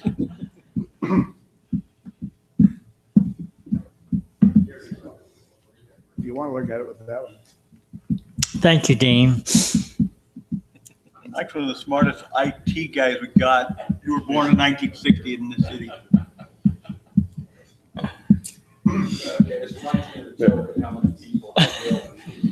Well, it only took two of us. So this is a street view of the slope, so you can get a little bit better visual. The area that is not shown as landscape is actually behind that little ridge right there. Okay, so that's why you can't see You it. can see it, you can. If you're up above, you can see it, or Yeah, if you're on the other side of it, you could possibly see it on the other side. basically from the road corridor, you won't see it. But it would definitely need erosion protection on it. That's my biggest It would concern. we would probably need to see some kind of Decorative rock or stuff, something just put as long on as it, we so. keep it, the erosion. Okay. Mike? Okay, any other questions or comments? If not, I'll entertain a motion. And so, and how was this listed on our agenda? I apologize, guys. Just an agreement, consideration of proven agreement to allow the field So construction. to get for you to decide as we need to also. Okay, good. Mayor, I'll go ahead and make it. Go ahead. I was gonna try it. Okay. All right. I tried to do this one of these, all right? Well, Mayor, with that being said, there's no further discussion. I make a motion that we approve the agreement to allow the fill, construction, and maintenance of a slope on open space property opened by Washington City. Property is located between Washington Parkway and Commerce Boulevard. Okay, thank you. I have a motion. Do I have a second? I'd be happy to second that one. All right, motion and a second. Ward, aye. Clough, aye. College 9. Turek, aye. All right, thank you. That's approved. Thank you. Item 8, annexation. Consideration to accept and move forward with an annexation application for the Long Valley Thank you, thank you. Thank you. addition to Washington City, Utah, located approximately 3380 East Washington Dam Road, south of Long Valley Road. Applicant Brennan Family Holdings LLC, Jim Raines. Thank you, Dean. See you, Dean. Have a good night, Dean. Yeah, you're fine. Okay, we received an application request, a petition to annex property that's out in Long Valley. So it's approximately 3,800 East Washington Dam Road. The maps didn't quite fit in the packet right. So it's actually laying with the north to the west, to your left rather. And there is, how many acres? 2,000, is it 26? Yeah. Go back over to the map, to the So you're annexing drawing on it. both sides of the parkway? Yeah, I'm one of the acres. Okay. I thought I saw something where the Long Valley project was mostly on the one side. 1524. 1524, yeah, is the amount of acreage. So what this is doing is allowing you the opportunity to say, yes, we're interested in annexing this property, or no. It is in our master annexation plan area. And I think I'd be happy annexing it. Okay, so but This is clarification, one you say we're this, excited to see. we're saying we're interested in it, or we're Right. voting on starting the no, process no, tonight? all this does is start the process. So if you're saying that you want to accept the petition, then we'll go through with the certification, the noticing, working with the county. Absolutely. This just starts a couple month process, like 3 or 4. What state is it right now? Because they've been out doing a lot of dirt work. The only dirt work done on site was to get the new power line. That's all. Okay. The 605 acres of this is owned by, we own everything from the parkway to the existing city boundary is BLM property that will just remain permanent open space. There's a little piece of BLM property south of ours that, working with Public Works, takes it to the new proposed interchange on the 3650. So you have control of that property. And there's a little bit of down that piece there. And then there's a little piece north of us that includes just to the north line of Washington Parkway Road that is in our property. So basically it's our property, BLM, and enough to get the road access to those two roadways. Okay. We've worked with Public Works quite a So bit. just because I don't understand the process, when it's BLM property, that BLM gets annexed into the city too, even though it remains in their Yeah, ownership? BLM's legal status on annexation is neutral. They Sure. they can't propose one, and they don't. I think state oppose it. trust is the same way too, isn't it? No, state can have an opinion. But State trust can have an opinion. The BLM's aware of this. They've looked at it. We exchanged the 605 acres that we own with the BLM for property we have in the desert tortoise habitat. That's how we acquired this property. They're neutral when they want to be though. Yeah, but yeah, they don't have any problem. They're fine with this going down to the that new proposed interchange. That diagonal line running across there is the top of the ridge between Warner Valley and Long Valley. So all the slope, this direction's coming to the city, but the slope going down into Warner Valley stays in the county. So can we see that on an aerial then? I'd be interested to see that slope. Yeah. I'm not sure if I picked that up from what I looked at. While you're pulling that up too, just to mention to the new council members too. So our annexation policy plan, which is the document that the city has to have, which says this is eventually our kind of growth boundaries. And we work closely with both Hurricane and St. George to try to firm those up into bright lines. And Washington goes all the way over to the east ridge of Warner Valley. So, you go over Long Valley, the ridge there, into Warner Valley, and then basically to the Hurricane Cliff right there. And that's where our eastern boundary is.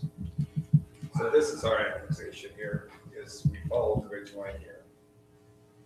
We come down to that new proposed interchange at 3650. And then we go back up this line, which is the existing city boundary. You can see the bold line. Then we come up, get the roadways, and all the roadway is in here, and then come back to our farm. So when you see it on an area, or you see it on the ground, it makes sense. Yeah. It's the big map, it's kind of a odd shape. So Mike, this is the property that's gonna enforce sewer issues out there, correct? Yeah, we'll have the privilege of building a lot of road and sewer for the city's benefit, only developer property. It'll be called the Trails at Long Valley. We'll come in with we're asking for a PCD without a plan, and we'll immediately come in with a plan for a PCD zone. We'll have over 7 miles. It's going to be called the Trails at Long Valley. We'll have over 7 miles of improved trails within this project. It'll be an outdoor recreational focused project with a variety of uses. I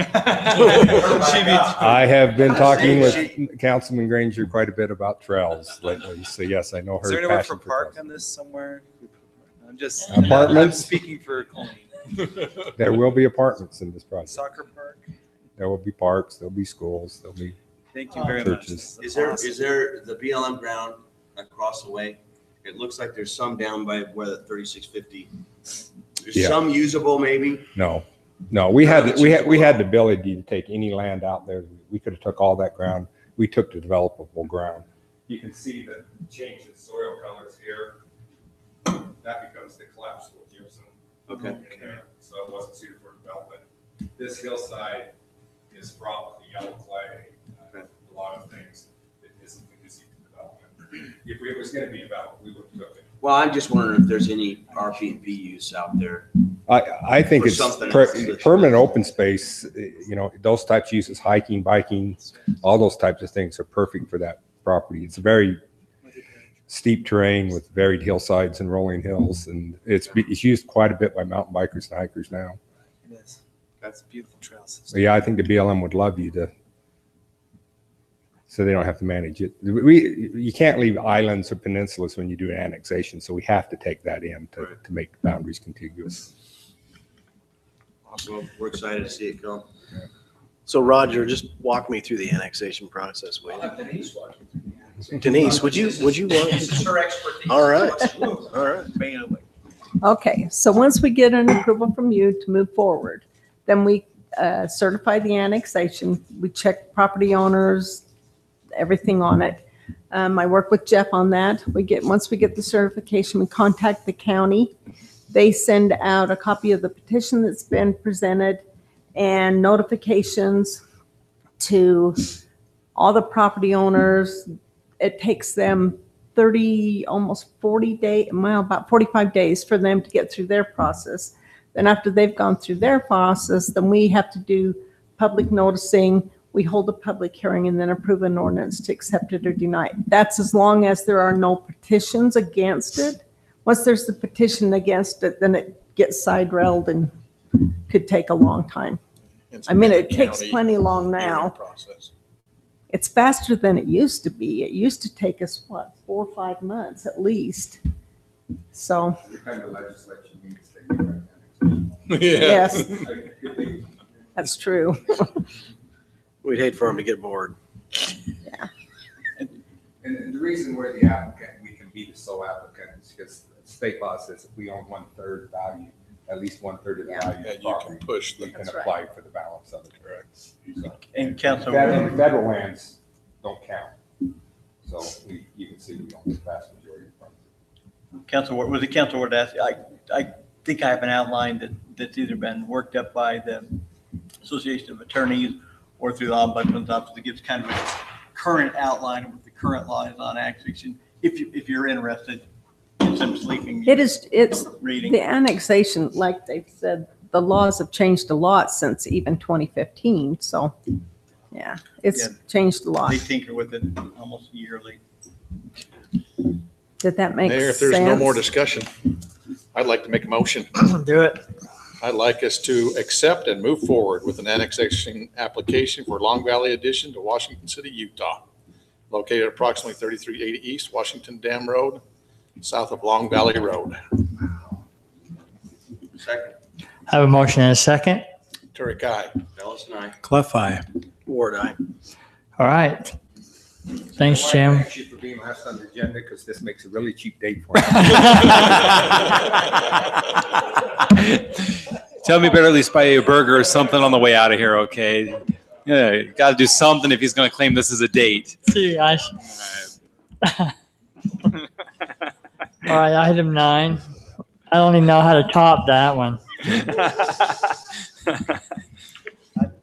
Hey, just so you know, my wife and I have come to these meetings as a date night just to see what it was like. So, Wow. My wife's Some never people do. stepped foot in here in 8 years. Discussion and consideration to approve a real estate purchasing agreement. City manager. I'm going to have Mike just cover this. Okay. If that's all right. Mike, you were going to stand up and say something just before that finished up. It's too late, Jim left. He wanted to go on a date with you too. No, I was going to say something really bad about it. No, we actually, we spent a lot of time with Jim on that annexation. Looking at water, sewer, roads, how we're going to be able to supply it to them and what the developer's going to do. So That's one thing I've found with that, especially that group, is they are very good to pre-plan a lot of things and work very closely with our Right. community and Yeah, pre-planning. and They we do a met good with them job with before that. they even Made the acquired the swap. ground. Yeah, Exactly. So, wow. yep. They do we're a lot of good due diligence. well ahead of the process on that one. So anyway, thank you, Mayor. This is a parcel of ground we're trying to acquire for the construction of Merrill Road. Drew's zooming in on the parcel here. We're looking at acquiring an 85-foot road right away through the parcel. We do have a willing seller on this project, and we'll be using COG funds to purchase the ground. So it would be to the through the whole length of the property going east and west on the south boundary. We'll be hugging the boundary all the way through there, the property lines all the way through there. There will be a very, very small remnant parcel that we're going to have to acquire, 0.054 acres. So it's the whole piece, not how it's chopped in half. Yeah, we're just acquiring 85 foot at the very bottom. Oh, of okay. this parcel. Comes down off the bottom property All line. right. Right. Like So that. we've had a current appraisal done. With that, the appraisal, we've got the signed agreement that is in your or the offer to purchase is in your packet that the property owner has signed. So the purchase price for the property would be $84,500, and that would be money we will get reimbursement back from the COG on that. So it did come out of my budget to purchase it and get reimbursement back from the COG on that property. We will work with the title company. They'll do the title work on it and actually do the closing at the title company.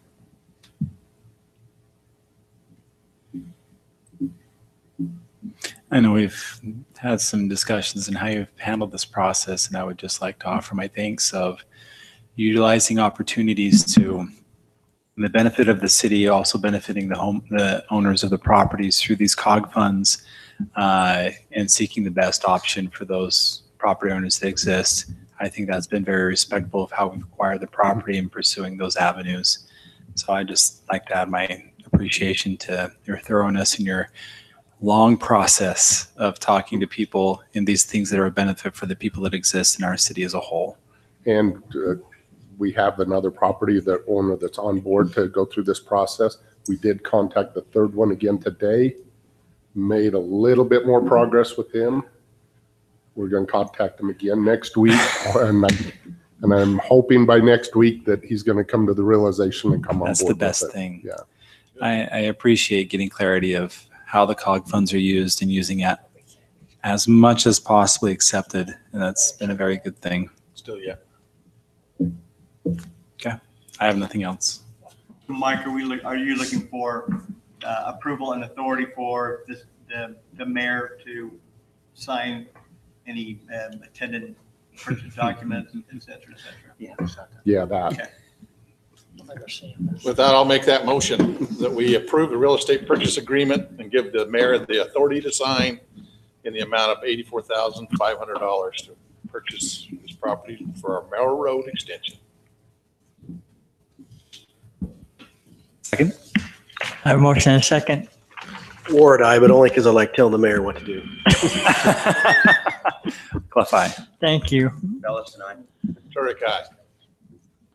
Thanks. Move on to that's approved. We'll move on to the report. Anything to report from your assigned committees or responsibilities? Not, move on to city manager report. Thank you, Mayor. Just a couple items I'll just update you on projects. Our tank, our water tank up there on the field. And if any of you want to wander up to that, that's a pretty impressive structure up there. You should have went up to the pour. That was amazing. Did you go, were you up at the pour, Mike? That was amazing. They're forming the lid and they'll pour that lid next week. So that's where that is. We got some more of that coming. The connection line is all completed and just doing testing right now. What's very interesting is that you get the opportunity to come up and after the lid's on, go in the tank before we pour it. That'd be great. That's an opportunity for us. I just don't want to go in it and they have the lid on. Something Yes, just that's what I was feels gonna say. enclosed. Mike won't tell you when the water will begin. Go on in. So when are you going to start filling it as projected? Do you have a time? I would really love the opportunity to go see that. That would be wonderful.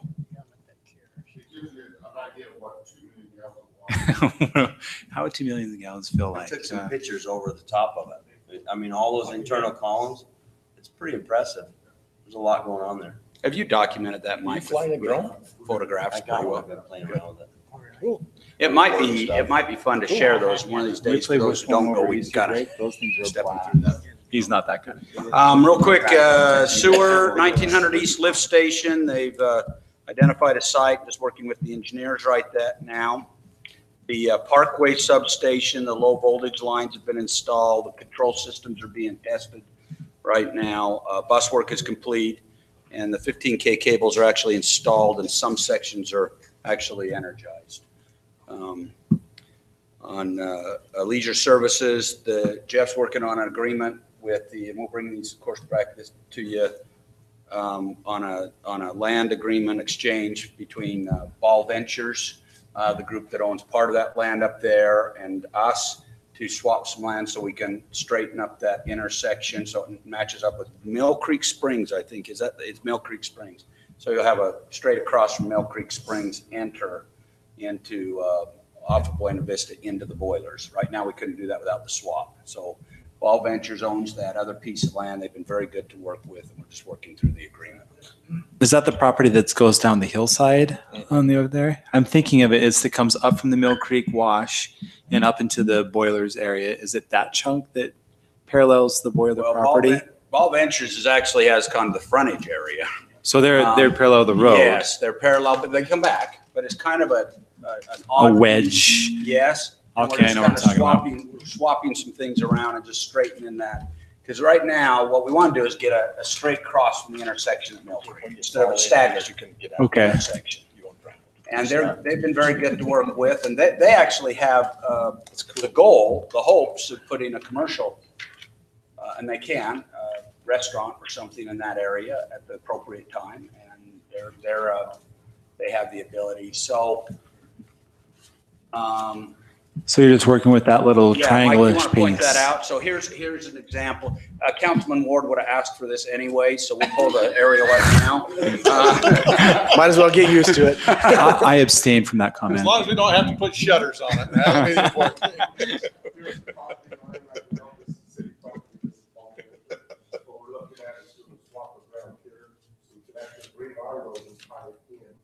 So we have a cross intersection here instead of ours.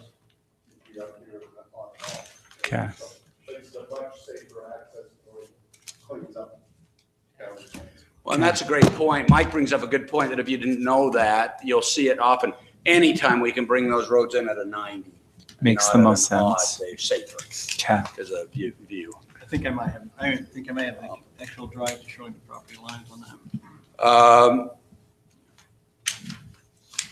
that. We're working, Leisure Services, of course, they're in the process of just doing the draft on the master plan. It's been mentioned that Councilwoman Granger has offered some advice on trails and and that. And so that should be probably coming to you to start to get some input fairly soon, I would think.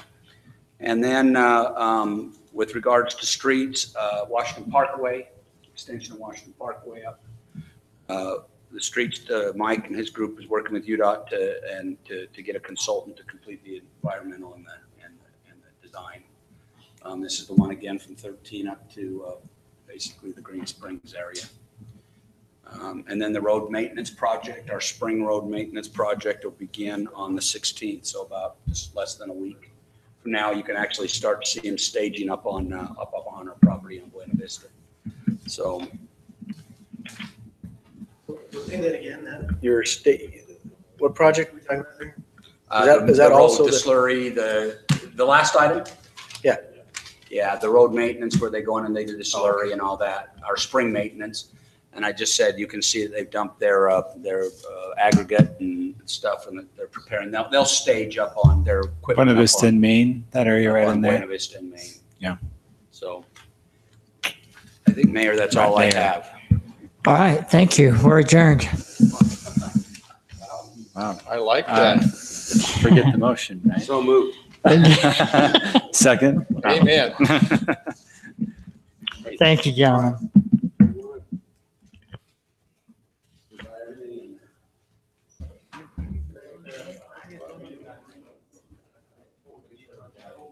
Hey, will you call Kate and see if she's okay with it?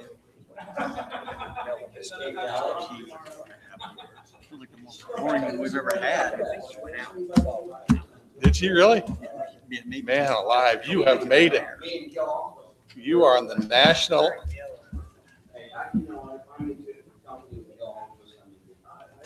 Will you just send that to me? That's a terrible thing. I did. Okay, yeah, sure. Okay.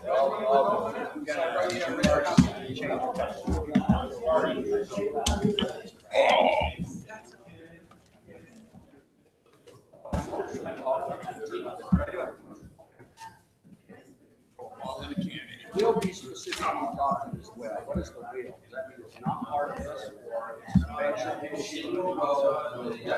Just against the wall. Just that back row. So it was lots, whatever they were, 110. Lots. I just wanted to work wheel. So if I was to say.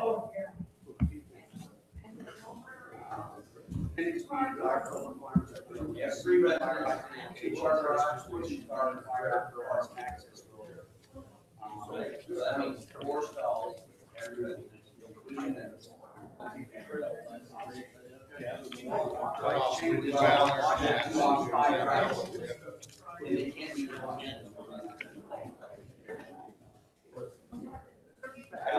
This was something that's happening right now.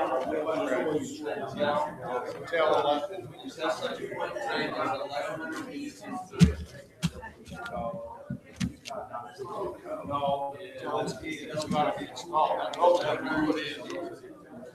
They said it's not. So the current international fire, which has been up there.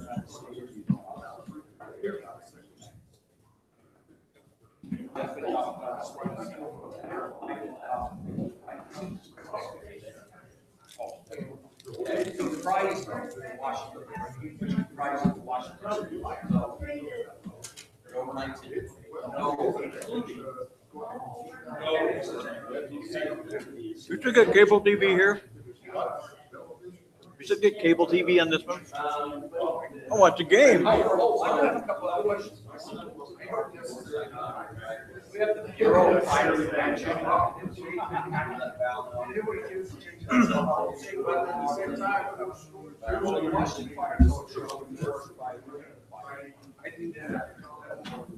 They want Well, you know, okay, but here's my question.